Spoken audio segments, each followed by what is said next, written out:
Hi, willkommen zurück zu meinem Kanal. Hier ist Jules und ja, ich freue mich heute mit euch meine Erfahrungen zu teilen zu unserem Aufenthalt in Doha während Ramadan. Das war das allererste Mal für uns, wo wir wirklich in Berührung gekommen sind mit der Fastenzeit und waren super gespannt, was uns dort erwartet. Als wir in dem Hotel, in dem Ritz-Carlton angekommen sind, haben wir sogar auch einen Auszug, ein Blatt Papier bekommen, wo drinne stand, was während der Fastenzeit gesehen oder eher weniger gesehen wird und was geöffnet und was auch geschlossen hat. Und von daher wurden wir da gut schon vom Hotelpersonal darauf vorbereitet. Denn es ist wichtig zu wissen, dass während Ramadan ich sag mal, die meisten Geschäfte während des Tages geschlossen haben. Die Mall hat geöffnet und auch innerhalb der Mall haben die Geschäfte zu, aber wir sind so ein bisschen auch durch die Innenstadt spazieren gegangen und dort waren einige Geschäfte geöffnet, einige geschlossen. Und es war tatsächlich überraschend, aber super wenige Leute waren in der Innenstadt. Also ich glaube, nur solche Touristen wie wir waren so ein bisschen unterwegs, aber die Einheimischen müssen entweder arbeiten oder wenn sie die Möglichkeit haben, ruhen sie sich aus während der Fastenzeit am Tage.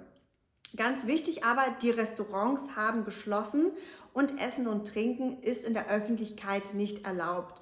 Das heißt, auch bei uns im Hotel waren die Restaurants geschlossen. Für Touristen gab es aber trotzdem die Möglichkeit, Essen und Trinken zu besorgen. Für uns war es perfekt, weil wir ja den Lounge-Zutritt hatten und dort eben auch essen und trinken konnten. Das super Spannende war aber mitzuerleben, als die Zeit des Fastenbrechens losging. Das heißt, nach Sonnenuntergang, das war so meistens plus minus 17 Uhr, war Fastenbrechen und dann merkte man richtig, wie die Stadt zum Leben erweckt wurde. Super schön anzusehen.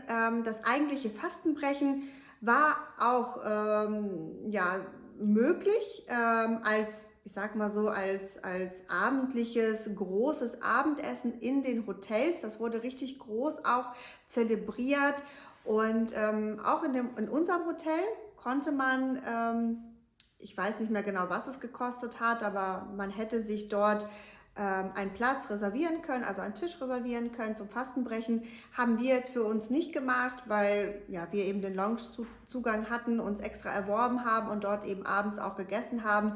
Aber trotzdem hat man gesehen, wie dort die Leute eben super schick zum Essen gekommen sind. Es war super schön bei uns auf jeden Fall, in dem Hotel auch dekoriert und die Atmosphäre war wirklich, richtig, richtig schön. Und wir sind abends auch spazieren gewesen und wie schon gesagt, die Stadt ist richtig zum Leben erweckt. Also die Geschäfte haben, ich glaube, bis 12 Uhr nachts oder zum Teil bis 3 Uhr nachts geöffnet. Und zwar wirklich alle Geschäfte, alle Restaurants und auch die Sehenswürdigkeiten. Wir waren in dem National Museum Doha. Ich glaube, wir sind ich muss einmal nachdenken, wir sind nach dem Abendessen gegen 21 Uhr mit dem Taxi ins Hotel sage ich schon, in das Museum gefahren und waren da auch tatsächlich 2 Stunden bis ungefähr 12 Uhr nachts oder halb 12 und das kannten wir so vorher nicht aus irgendwelchen anderen Städten oder Ländern. Das heißt, es war eine super interessante Erfahrung und war auch total klasse, weil es war nicht zu warm abends, ein gutes, angenehmes Klima, sodass man während des Tages, wo es ziemlich warm war, sogar auch ein bisschen zu heiß sogar, konnten wir am Strand entspannen und abends, als es eben auch kühler wurde, konnten wir uns die Stadt angucken, konnten uns die Sehenswürdigkeiten angucken, konnten in Ruhe spazieren gehen und das alles irgendwie so erleben. Von daher war das ein super positives Erlebnis.